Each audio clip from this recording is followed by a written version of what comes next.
अस्सलाम वालेकुम दोस्तों, मैं अब्दुल हफीज़ साजिद और आप मेरा यूट्यूब पर चैनल देख रहे हैं Umar auto service and mechanical workshop. तो आज की वीडियो का मेरा पैगाम ये है कि ये देख सकते हैं कि मोटरसाइकिल 21 मॉडल है CG होंडा 125। तो ये मैंने ट्यूनिंग के लिए खोला है।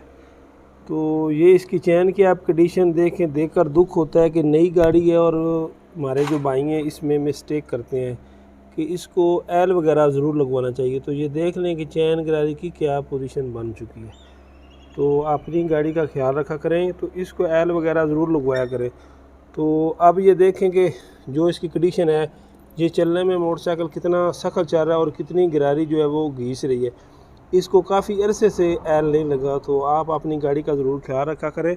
और चैन जो है उसको 500 किलोमीटर के बाद एडजस्टमेंट भी उसकी ज़रूर करवाया करें और उस एल या ग्रीस ज़रूर लगवाया करें। एल के पैसे भी मैकेनिक भाई को नहीं लेते, तो आप इसका ज़रूर ख्याल किया करें। इंशाल्लाह मिलेंगे किसी नई वीडियो में, तब तक के लिए अल्लाह हाफ़िज़।